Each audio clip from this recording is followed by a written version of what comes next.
नमस्ते बच्चों। Leap for word से मैं हूँ आपकी होस्ट और दोस्त स्वरूपा और हर सप्ताह हम लेकर आते हैं आप सभी बच्चों के लिए मजेदार कहानियाँ और कुछ नए शब्दों की श्रृंखला।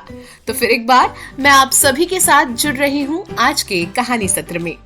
बच्चों, आज आपके साथ का हमारा ये 5वां कहानी सत्र है। पिछले सत्र में हमने लाइब्रेरी की किताब से two cats and a monkey और द गोल्डन एग ये 2 कहानियां देखी थी। उन कहानियों में उपयोग किए गए कठिन शब्दों को और उनके अर्थों को भी हमने समझा था। साथ ही फ्लैश कार्ड के माध्यम से door, country, mouth, milk, ornaments जैसे अन्य शब्द तथा संबंधित कुछ अन्य शब्दों को भी देखा और उनके अर्थ समझे। आज के सत्र में हम फ्लैश कार्ड्स देखेंगे। हम लाइब्रेरी की किताब से 2 दिलचस्प कहानियां सुनेंगे और हम उस कहानी पर आधारित कुछ नए प्रश्न भी देखेंगे। इस प्रारूप के प्रत्येक सत्र में हम कई नई और दिलचस्प बातें भी सीखेंगे। सेशन शुरू होने से पहले हमारे शिक्षकों के लिए एक महत्वपूर्ण सूचना। क्या सेशन में बताई गई बातें बच्चों को समझ में आती है? आप ये जान सकते हैं। प्रत्येक सेशन के बाद हम एक क्विज भेजते हैं। इस क्विज को बच्चों से हल करवाकर आप ये पता कर सकते हैं कि बच्चों ने आज के सेशन की बातें और कठिन शब्दों के अर्थ सही समझे हैं या नहीं। इस क्विज में सेशन के अलावा एक और कहानी और उस पर आधारित प्रश्न भी शामिल होते हैं। इस क्विज को हल करवाने के बाद आपको कुछ अंक मिलेंगे। इन अंकों के आधार पर आपको रिवॉर्ड्स भी मिलेंगे, इसलिए अधिक से अधिक अंक प्राप्त करें और रिवॉर्ड्स पाएं। तो चलिए दोस्तों, शुरू करते हैं आज का अंग्रेजी का हमारा जादुई सफर। तो चलिए शुरुआत करते हैं लाइब्रेरी की किताबों से। हमारी आज की पहली कहानी है ब्राह्मण्स ड्रीम। अ पुअर ब्राह्मण lived alone in his tiny hut in a village. He had no friends or relatives. He was very stingy and went door to door begging for alms. People gave him food which he kept in an earthen pot hung beside his bed. He held the pot close to his bed so he could quickly access the food when he felt hungry. One day, he got so much rice that even after completing his meal, there was a lot left over in his pot. That night, he started dreaming that if a famine happened, he could sell the food and earn many silver coins. The silver could then be used to buy a pair of sheep who would soon give birth to lambs and create a herd. This herd in turn could be traded for buffaloes who would give milk from which he could make dairy products. These products could be sold in the market for more money. This money would help him get married to a rich woman, and together they would have a son whom he could scold and love in equal measure. He dreamt that when his son wouldn't listen, he would run after him with a stick. Wrapped up in his dream, the Brahmins picked up the stick near his bed and started hitting it in the air. While flailing about, he hit the earthen pot with the stick. The pot broke and all the content spilled over him. The Brahmin woke up only to realize that everything was a dream. Moral: one should not build castles in the air. अब आइए देखें कि हिंदी में इस कहानी का क्या मतलब है। मैं पहले हर एक अंग्रेजी वाक्य पढ़ूंगी और उसके बाद उसका हिंदी में अर्थ आप सभी को समझाऊंगी। तो चलिए शुरू करते हैं। कहानी का नाम है ब्राह्मण्स ड्रीम। ड्रीम यानी कि स्वप्न, ब्राह्मण का स्वप्न। अ पुअर ब्राह्मण lived alone in his tiny hut in a village. एक गांव में एक गरीब ब्राह्मण अपनी छोटी सी झोपड़ी में अकेला रहता था। He had no friends or relatives. उसके पास कोई दोस्त या फिर रिश्तेदार नहीं था। He was very stingy and went door to door begging for alms. people gave him food, which he kept in an earthen pot hung beside his bed. वो भिक्षा मांगकर अपना जीवन यापन करता था। भोजन के बाद जो भी बचता था वो उसे एक मटके में रखता था जो वो अपने खाट के ऊपर लटका कर रखता था। He held the pot close to his bed so he could quickly access the food when he felt hungry. उसने उस मटके को अपने बिस्तर के पास रखा था ताकि जब उसे भूख लगे वो तुरंत खाना खा सके। One day he got so much rice that even after completing his meal, there was a lot left over in his pot. एक दिन उसे इतना चावल मिला कि खाने के बाद भी बर्तन में काफी चावल बच गया। That night he started dreaming that if a famine happened, he could sell the food and earn many silver coins. उसी रात उसने स्वप्न में देखा कि अगर कभी अकाल पड़ जाए तो मैं इसी चावल को बेचकर बहुत सारे चांदी के सिक्के कमा सकता हूँ। This silver could then be used to buy a pair of sheep who would soon give birth to lambs and create a herd. इन चांदी के सिक्कों को मैं फिर भेड़ों की एक जोड़ी खरीदने के लिए इस्तेमाल कर सकता हूँ जो जल्द ही मेमनों को जन्म देगी और एक झुंड बनाएगी। This herd in turn could be traded for buffaloes who would give milk from which he could make dairy products. इस झुंड से मैं फिर भैंसों का व्यापार शुरू करूंगा जिनसे दूध मिलेगा। इस दूध से मैं विभिन्न डेयरी उत्पाद बना सकूंगा। These products could be sold in the market for more money. ये उत्पाद बाजार में बेचे जा सकते हैं जिससे मुझे और भी अधिक पैसे मिलेंगे। This money would help him get married to a rich woman and together they would have a son whom he could scold and love in equal measure. ये पैसा मुझे एक अमीर महिला से विवाह करने में सहायता प्रदान करेगा और हमारा एक बेटा भी होगा जिसे मैं समान रूप से डांट सकूंगा और प्यार भी कर सकूंगा। He dreamed that when his son wouldn't listen, he would run after him with a stick.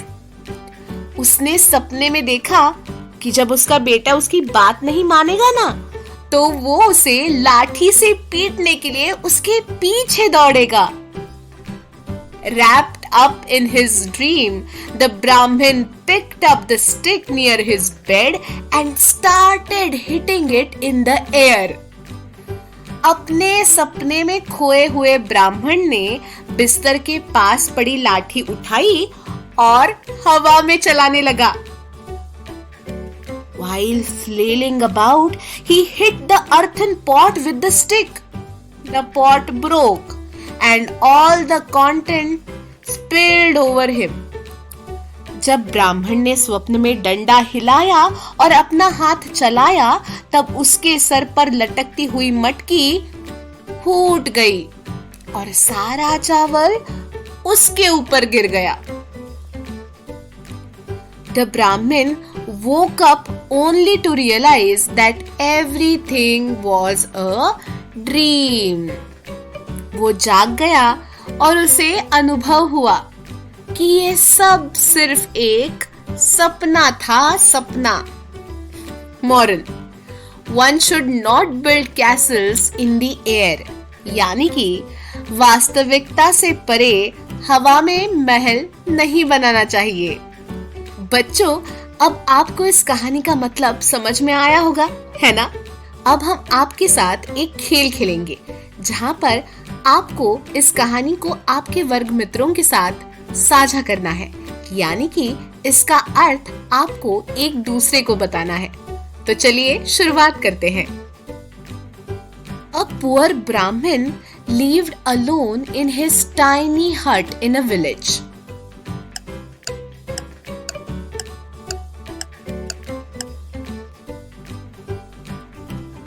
He had no friends or relatives.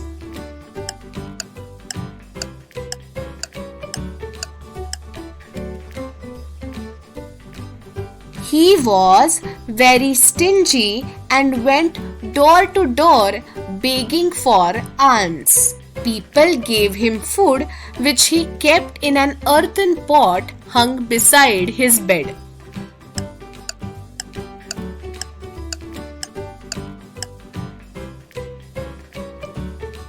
He held the pot close to his bed so he could quickly access the food when he felt hungry.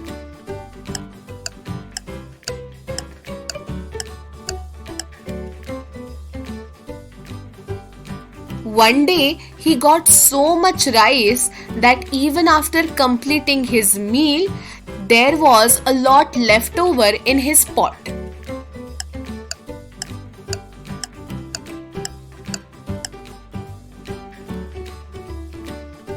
That night, he started dreaming that if a famine happened, he could sell the food and earn many silver coins.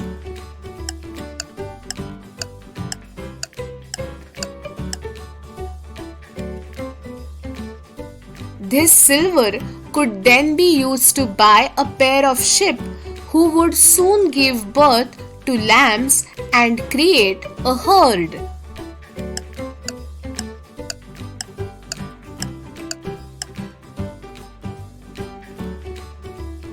This herd in turn could be traded for buffaloes who would give milk from which he could make dairy products.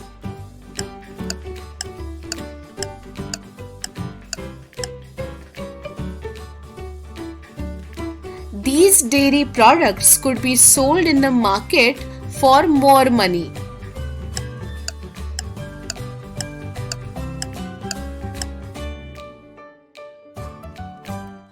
This money would help him get married to a rich woman, and together they would have a son whom he could scold and love in equal measure.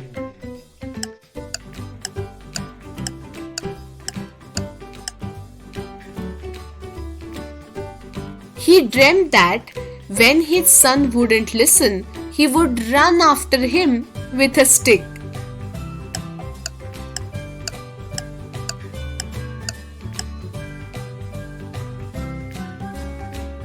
Wrapped up in his dream, the Brahmin picked up the stick near his bed and started hitting in the air.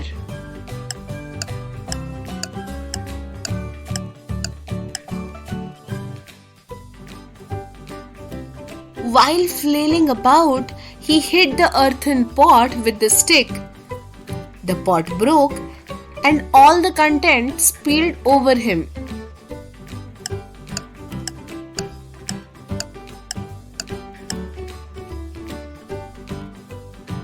The Brahmin woke up only to realize that everything was a dream.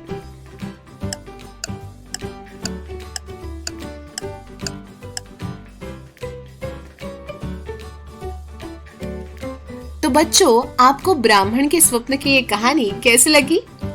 क्या आपको मजा आया? आइए अब इस कहानी में से कुछ शब्द और उनके अर्थ देखते हैं। पहला शब्द है ब्रोक, BROKE, ब्रोक यानी फूट गया।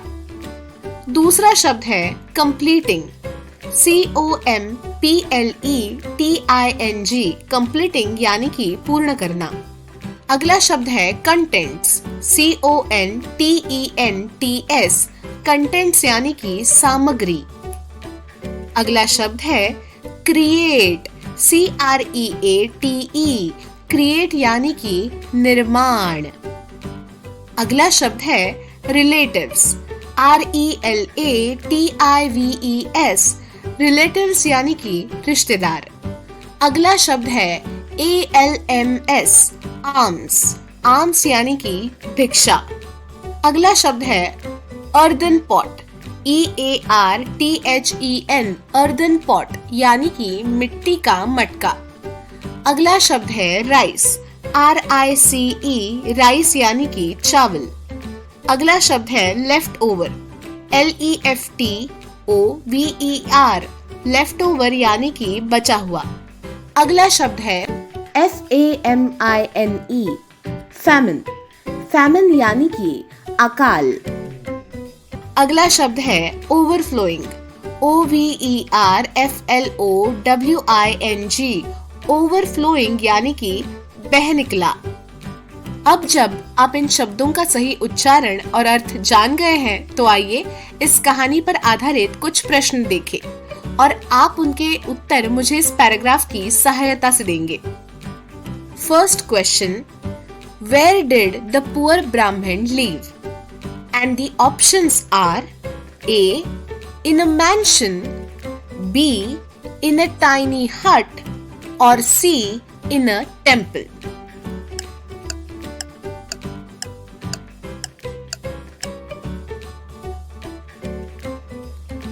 Next question, what did the Brahmin keep beside his bed?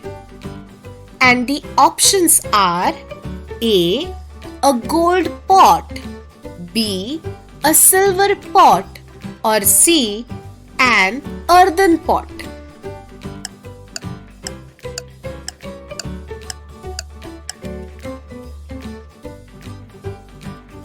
Next question, what did the Brahmin dream of buying with the silver coins he earned from selling food?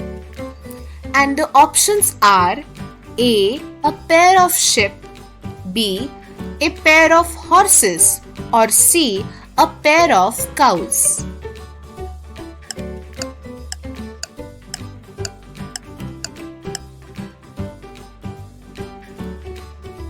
Next question, what did the Brahmin imagine he would sell in the market to make more money?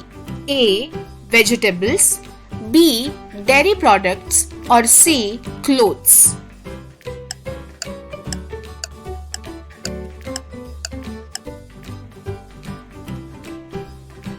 Next question, what caused the Brahmin to wake up from his dream? And the options are A, he fell off his bed, B, he heard a loud noise outside, or C, the earthen pot broke and spilled its contents over him.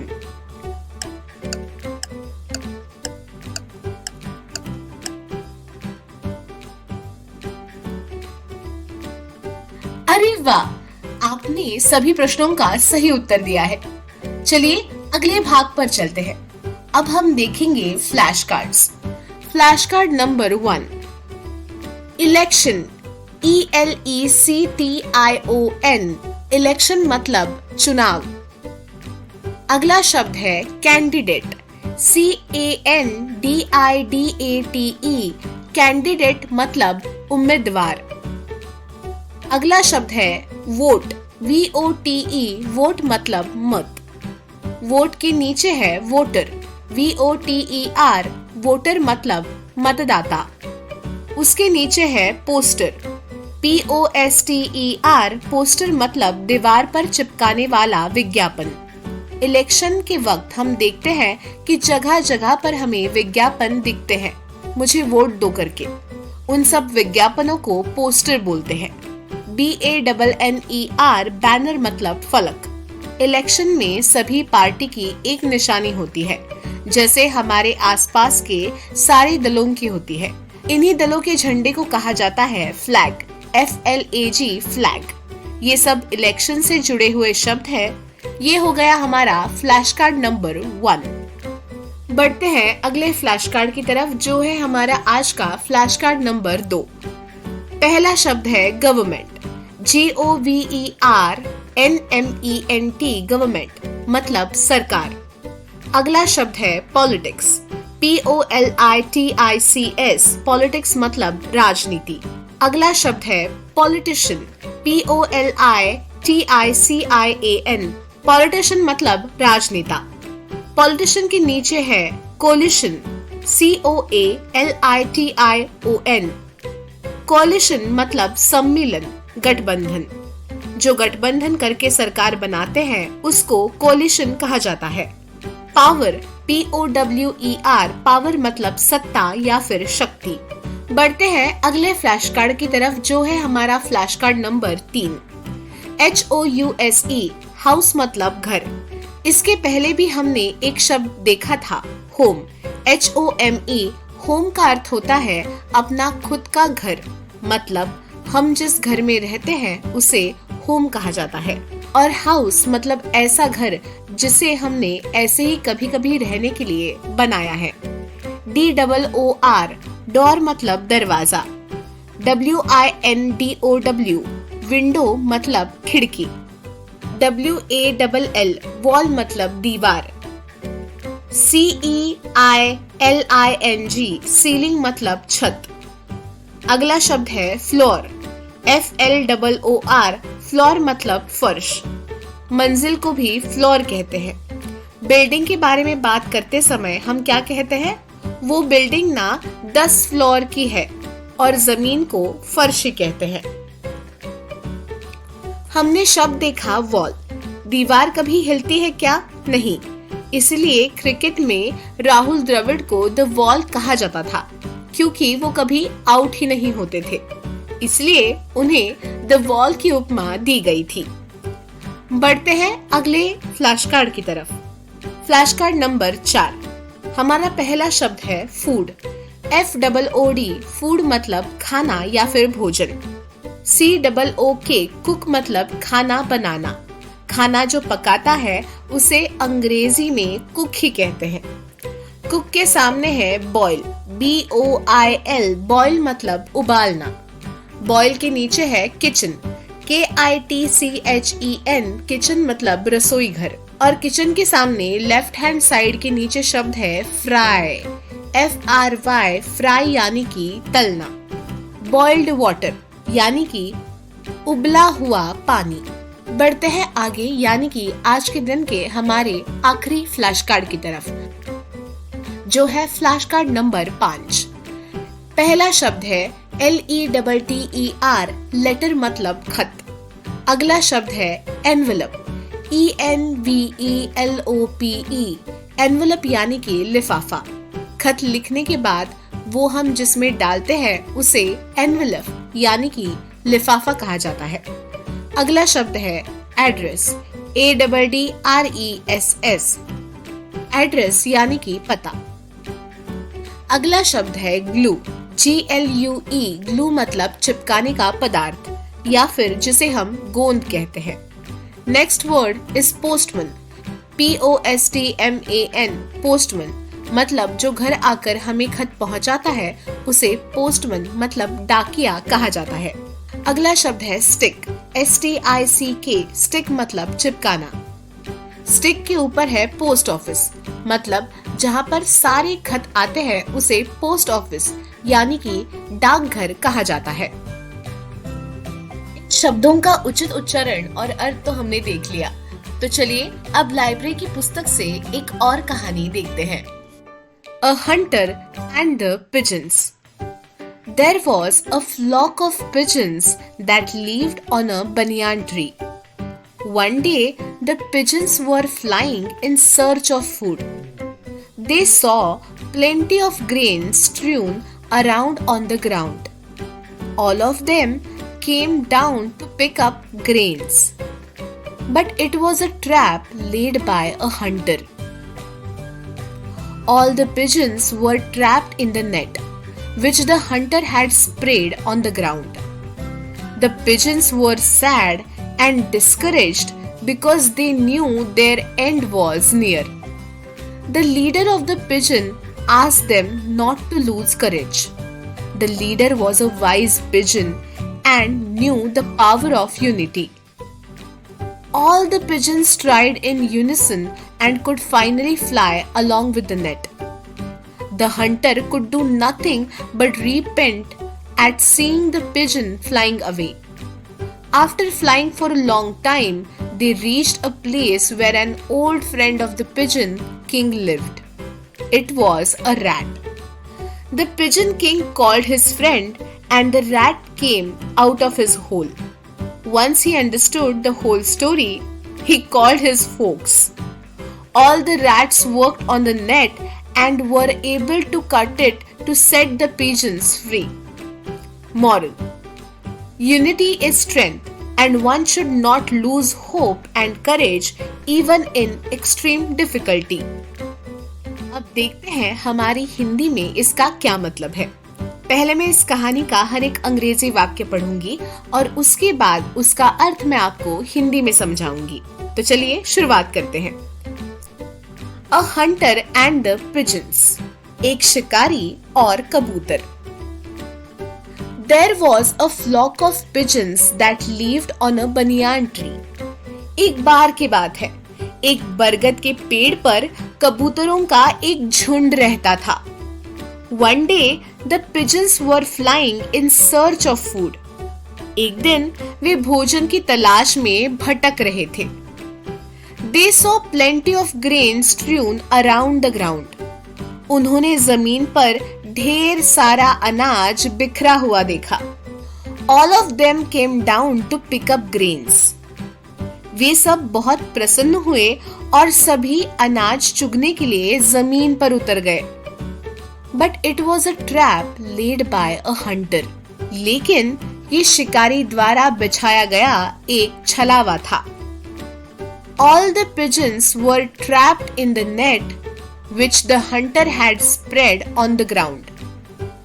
जैसे ही वे अनाज चुगने लगे, शिकारी ने उन पर अपना जाल फेंक दिया और सारे कबूतर उस जाल में फंस गए।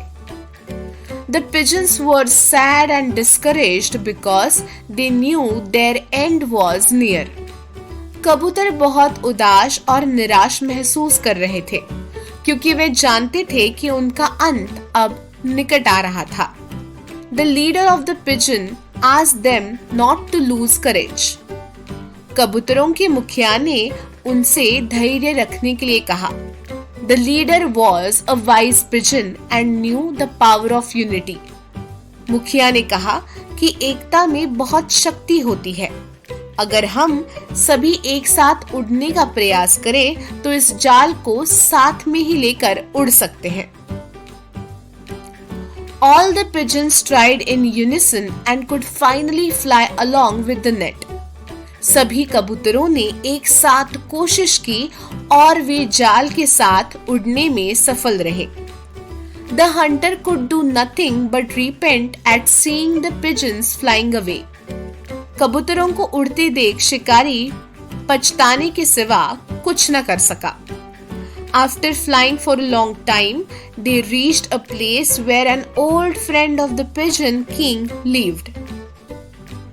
लंबे समय तक उड़ने के बाद वे सभी एक ऐसी जगह पर पहुंचे जहां कबूतरों के मुखिया का एक पुराना दोस्त रहता था। It was a rat. वो एक चूहा था। The pigeon king called his friend, and the rat came out of his hole. कबूतर के बुलाने पर चूहा अपने बिल से बाहर आया। Once he understood the whole story, he called his folks. All the rats worked on the net and were able to cut it to set the pigeons free. एक बार जब उसने पूरी कहानी समझ ली तो उसने अपने दोस्तों को बुलाया और सभी चूहे मिलकर जाल को काटने लगे और उसे काटकर कबूतरों को आजाद कर दिया। Moral: Unity is strength, and one should not lose hope and courage even in extreme difficulty. यानी कि एकता में बहुत बड़ी शक्ति होती है। अत्यंत कठिनाई में भी आशा और साहस नहीं खोना चाहिए। बच्चों, अब तुम्हें इसका मतलब समझ में आया होगा, तो अब एक दूसरे को ये मतलब समझाओ, जैसे आपने पहले कहानी में किया था। तो चलिए शुरुआत करते हैं। A hunter and the pigeons.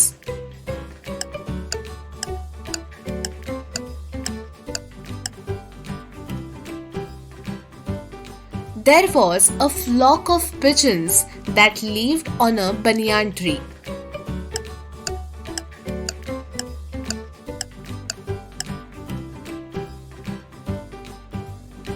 One day, the pigeons were flying in search of food.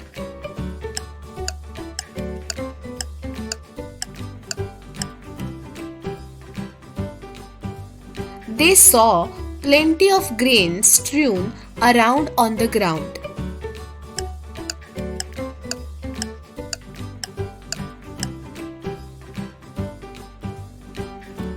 All of them came down to pick up grains.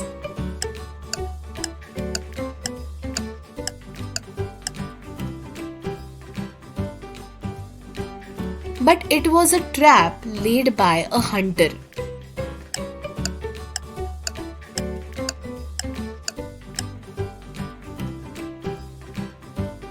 All the pigeons were trapped in the net, which the hunter had spread on the ground.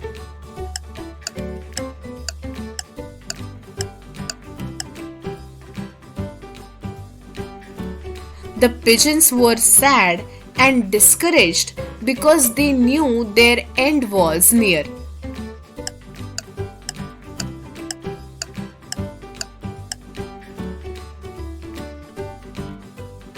The leader of the pigeon asked them not to lose courage.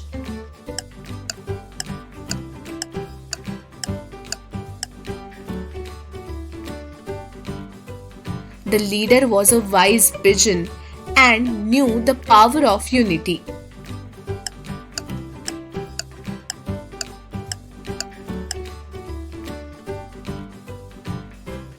All the pigeons tried in unison and could finally fly along with the net.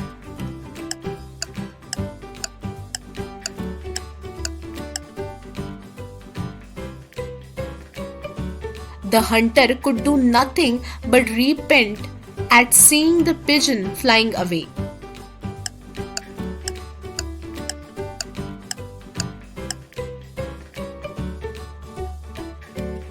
After flying for a long time, they reached a place where an old friend of the pigeon king lived.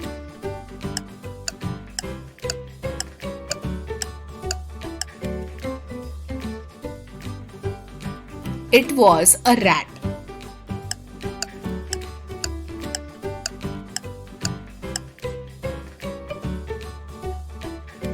The pigeon king called his friend, and the rat came out of his hole.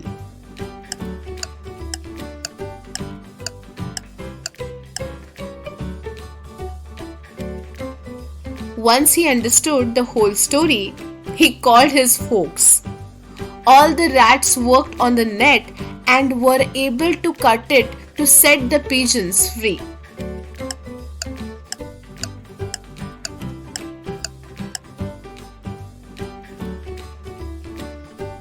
Moral: Unity is strength, and one should not lose hope and courage even in extreme difficulty.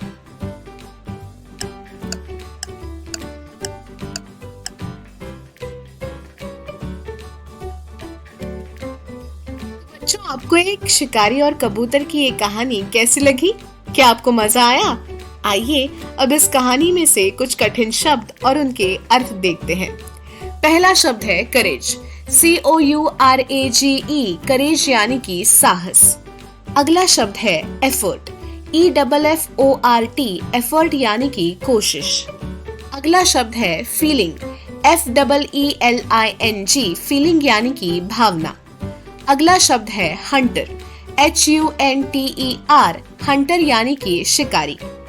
अगला शब्द है leader, LEADER, leader यानी कि नेता या फिर मुखिया। अगला शब्द है पिजन, PIGEON, पिजन यानी कि कबूतर। अगला शब्द है पावर, POWER, पावर यानी कि शक्ति। अगला शब्द है रिपेंट, REPENT, रिपेंट यानी कि पश्चाताप। अगला शब्द है अंडरस्टूड, UNDERSTOOD, अंडरस्टूड यानी कि समझा। अगला शब्द है यूनिटी, UNITY, यूनिटी यानी कि एकता। अगला शब्द है लूज, LOSE, लूज यानी कि खोना। बच्चों, जब आप इन शब्दों का सही उच्चारण और अर्थ जान गए हैं, तो आइए इस कहानी पर आधारित कुछ प्रश्न देखें और आपको इनके उत्तर मुझे इन पैराग्राफ में से देने होंगे। तो चलिए शुरुआत करते हैं।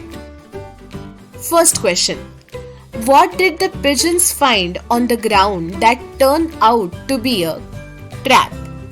And the options are A. Fruits, B. Grains, or C. Seeds.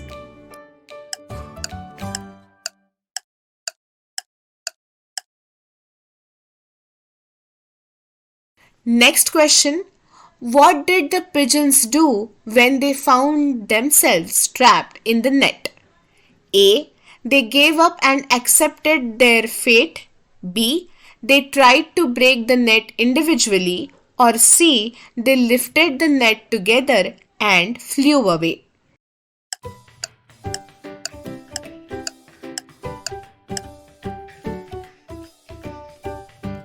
Next question.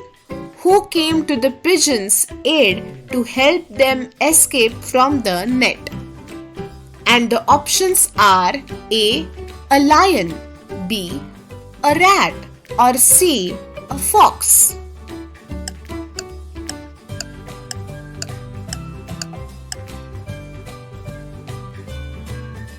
Next question. What lessons does the story primarily teach? A. Patience is virtue. B. Unity is strength. Or C. Birds of a feather flock together.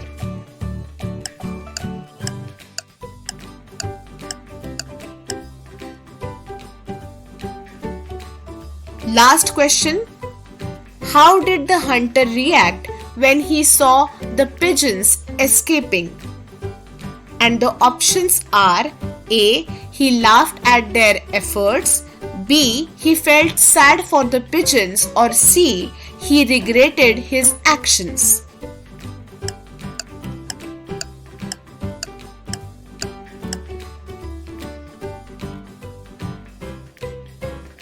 तो दोस्तों, आपको आज का यह session कैसा लगा? आपको ये जरूर पसंद आया होगा। आज के सत्र में हमने फ्लैश कार्ड के शब्दों को देखा और लाइब्रेरी की किताब से 2 नई कहानियां भी पढ़ी। आपने इस कहानी पर आधारित कई प्रश्नों के उत्तर भी दिए। तो आज के इस सेशन पर आधारित क्विज का लिंक आपको आपके कमेंट बॉक्स में दिया गया है।